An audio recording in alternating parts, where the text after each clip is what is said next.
Jacques avait souhaité que, d'une certaine façon, je rende témoignage d'une expérience qui est au confluent d'un engagement public et d'une vie professionnelle traversée par, non pas le problème, mais la problématique de la langue corse. Alors autant dire d'abord que c'est un exercice déontologique un peu complexe pour moi, puisque j'ai pour habitude de dresser, sinon des barricades, en tout cas des parois assez peu poreuses entre mon engagement public et ma vie professionnelle, puisque Jacques l'a rappelé, je suis proviseur de lycée et donc d'un établissement où la laïcité et la neutralité doivent prévaloir sur tout le reste.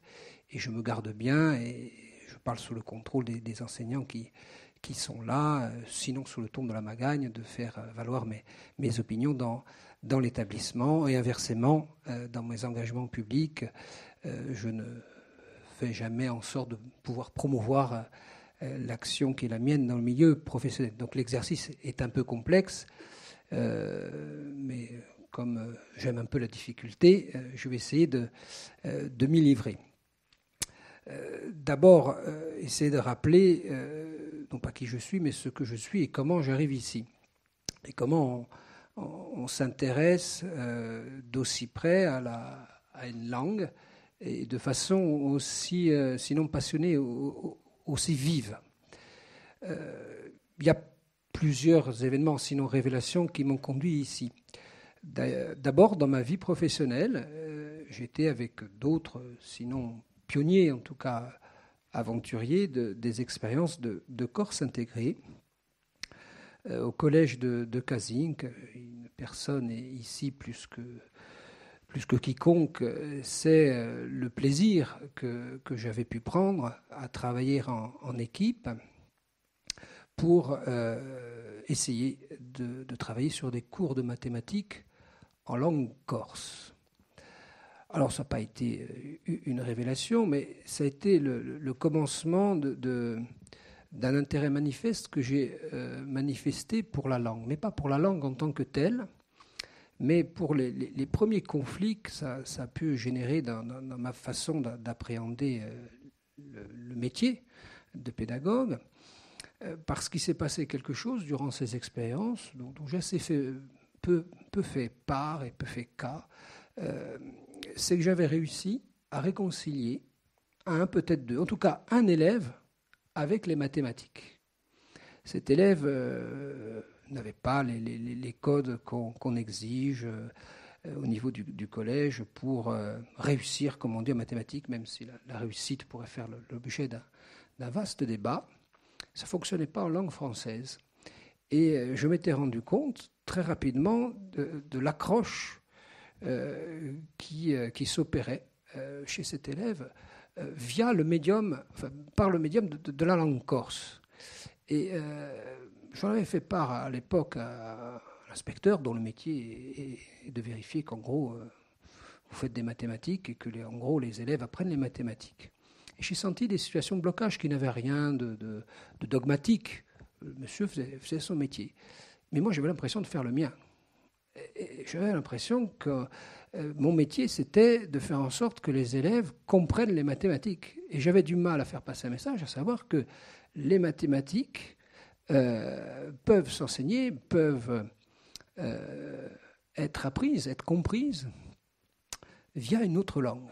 Et j'ai bien compris que dans le système éducatif français, à ce moment-là, tel que on demandait à cet inspecteur de le faire respecter, hein, ce monsieur faisait son travail, il y avait un problème. Donc ça a été le germe d'un questionnement plus large. Et puis certains savent peut-être que je me suis engagé assez tôt dans la vie publique. Et le deuxième choc, si j'allais dire, en tout cas le deuxième palier qui m'a conduit à poursuivre ce questionnement, c'est qu'un jour à l'Assemblée de Corse, un élu bien connu dépose une motion sur l'officialité, de la co-officialité de la langue corse, et j'y reviendrai. Et là, je suis face à un problème, parce que moi, j'aborde cette question d'un point de vue purement scientifique. comme j'essaye de le faire aujourd'hui, et que d'aucuns, dans la sensibilité que je représentais à l'époque, m'expliquent qu'en gros, oui, bon, j'avais raison, j'étais un bon avocat de la langue, que d'un point de vue pédagogique, d'un point de vue social, que d'un point de vue scientifique, linguistique, j'avais raison, mais bon, qu'il fallait s'opposer à tout prix à ça parce qu'on était à un an des élections, et puis il fallait surtout pas s'aventurer dans cette histoire. Et là j'ai un choc parce que, au nom d'une certaine unité, d'une certaine intégrité de la majorité territoriale, au Mont-de-Bande, de faire ce que je n'ai pas envie de faire, c'est-à-dire voter contre cette motion. Et à partir de ce moment-là, il y a eu d'autres tensions, parce qu'on réagit souvent par rapport à une problématique à partir de tensions. Je me suis non pas pris de passion, mais j'ai essayé de décrypter réellement et de façon très objective ce qui se passait en moi, jusqu'à ce que, et c'est la raison peut-être pour laquelle Jacques m'a demandé d'organiser cette conférence, jusqu'à ce que l'ancien président de la République, candidat à l'époque, dise à Marseille, je cite, « Quand on aime la France, on ne vote pas la charte des langues minoritaires ».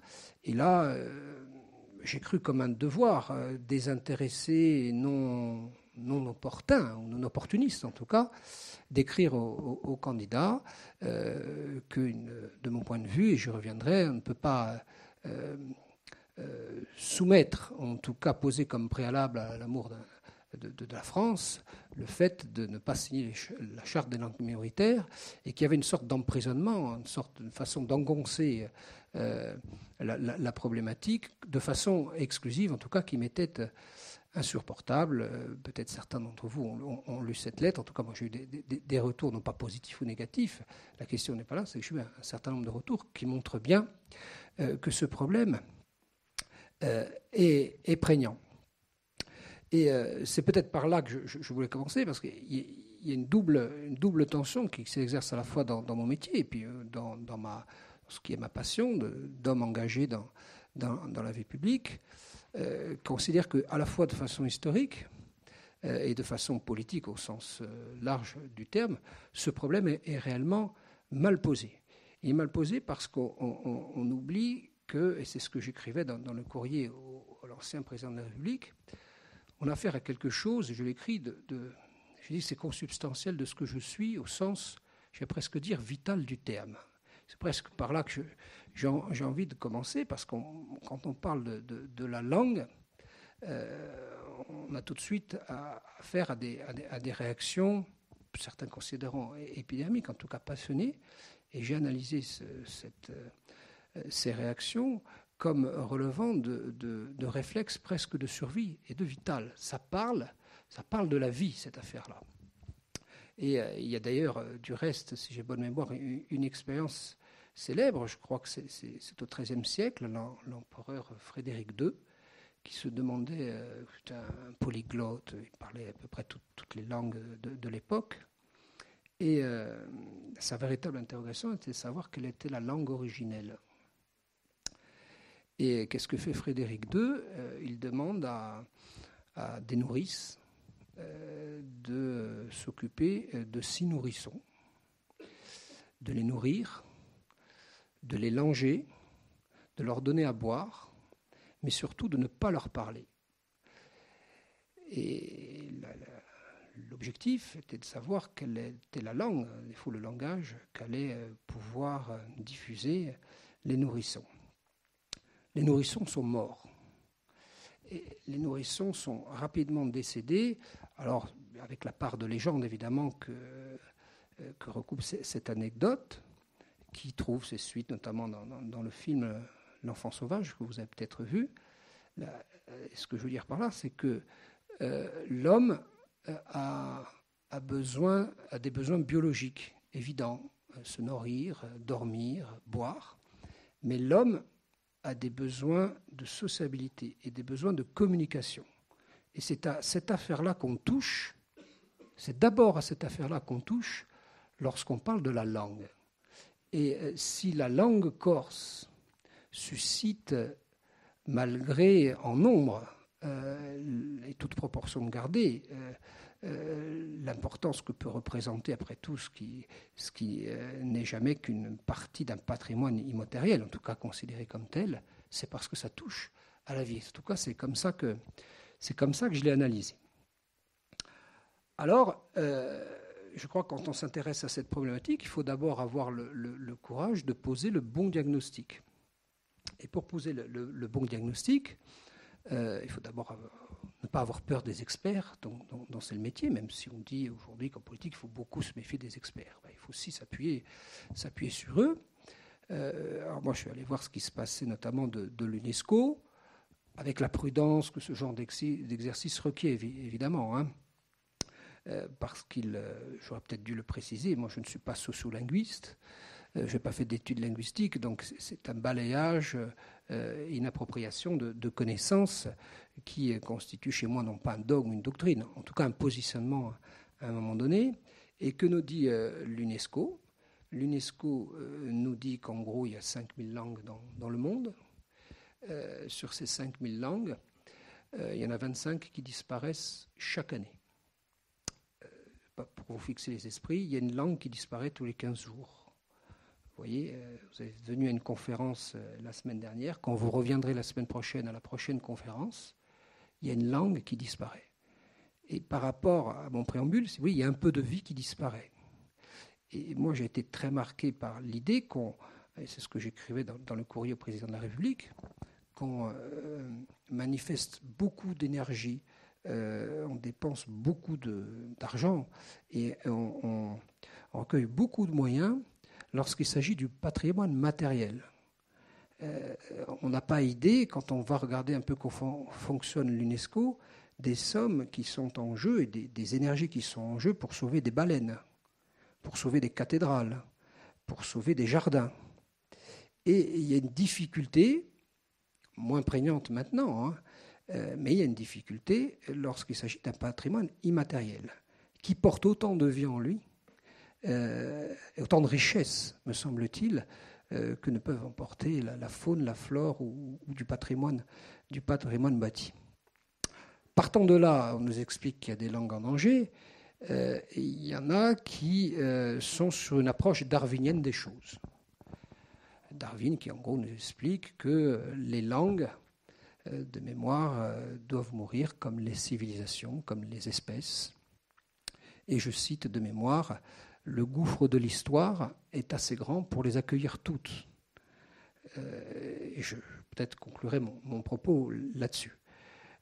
Donc il y a cette approche darwinienne des choses, et puis il y a une approche de résistance que je vais essayer de mettre en partage avec vous, consiste à dire qu'il n'y a pas dans ces processus quelque chose d'inéluctable, d'autant qu'on ne sait pas encore ce que c'est une langue morte. Pas rentrer dans un débat spinozien, exister, être, mourir ou exister, mais on ne sait pas tout à fait ce que c'est une langue morte, sinon le fait que cette langue n'est plus parlée par un nombre de locuteurs pertinents, dont l'échelle serait considérée comme pertinente, mais on n'arrive pas bien à définir l'échelle. Pour mémoire, et pour fixer les esprits, la langue corse, c'est à peu près 50-60 000 locuteurs, on ne sait pas exactement. La langue corse est-elle en danger au regard d'un certain nombre d'indicateurs ? La réponse est oui. Est-ce qu'elle fait partie du train presque inexorable, au sens darwinien du terme, de ces langues qui peuvent disparaître ? Oui, à la lumière d'un certain nombre d'indicateurs. Quels sont ces indicateurs ? Premièrement, on considère qu'il y a une corrélation très forte. Je sais qu'il y a des étudiants en économie ici, et ils doivent prendre conscience de ça.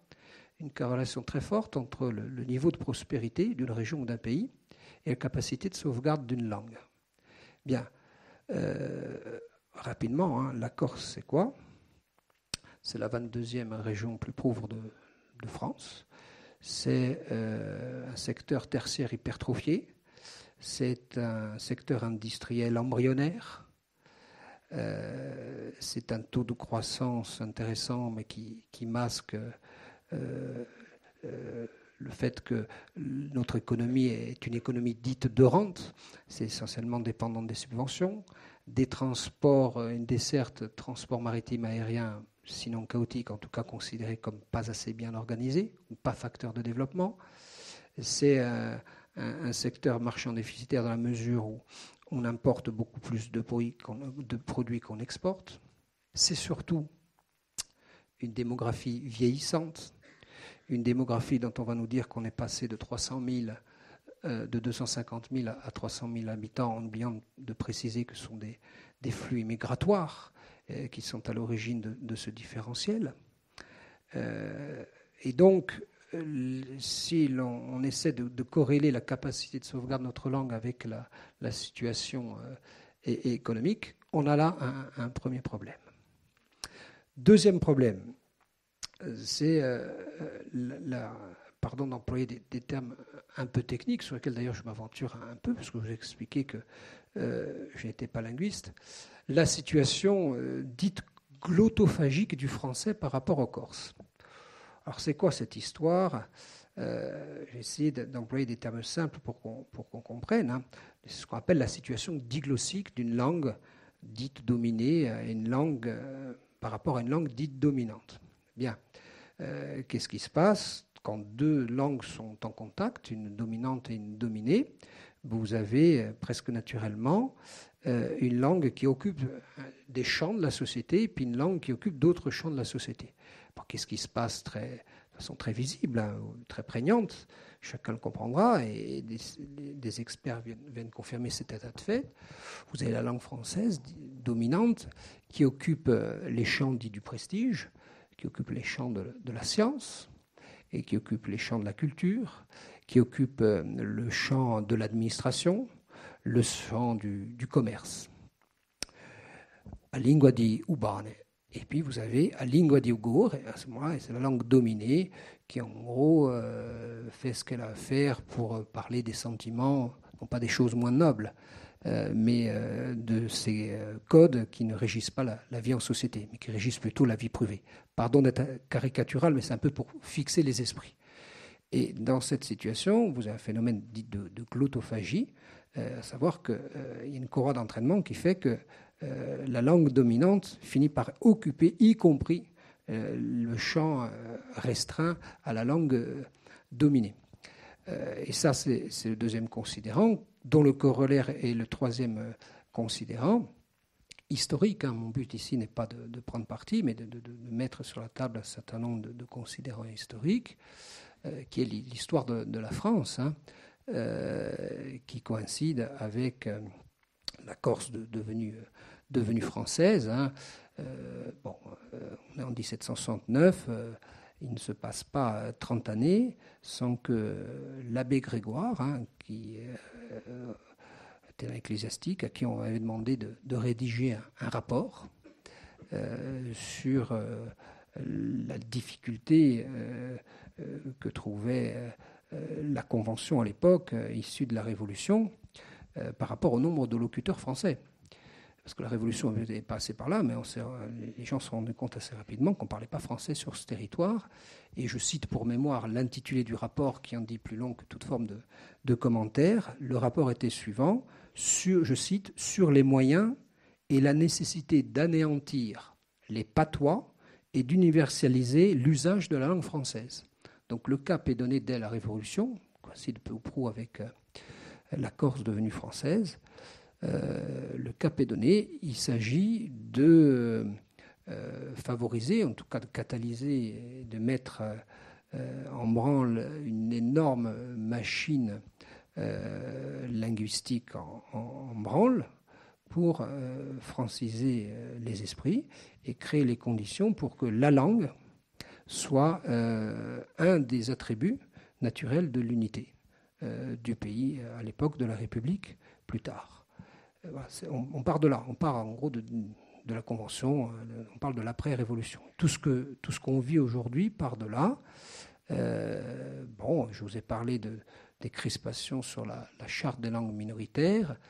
Il suffit d'observer les rictus du ministre intérieur qui était interviewé l'autre soir sur ce sujet. On sent qu'il y a une crispation presque physique sur ces sujets qui est permanente. Je pourrais vous en dire long sur les atermoiements du Parlement lorsqu'il s'est agi d'introduire dans la Constitution un article qui ébauchait le commencement d'amorce, d'ébauche, de soupçons de reconnaissance juridique des langues dites minoritaires. Vous devez savoir, et c'est un état de fait, que par rapport à la signature, la ratification de la charte, tous les grands pays européens, de l'Allemagne au Royaume-Uni, en passant par l'Espagne, l'Italie, ont ratifié, si on signe cette charte, et que la France, qui ne l'a pas encore ratifiée, joue dans la même cour que l'Azerbaïdjan, la Moldavie et l'Ouzbékistan, pays dont on ne peut pas dire qu'ils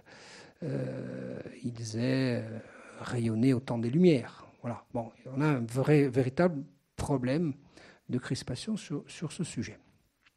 Donc voilà la donne factuelle, j'allais presque dire, qui doit nous conduire, me semble-t-il, à nous inquiéter.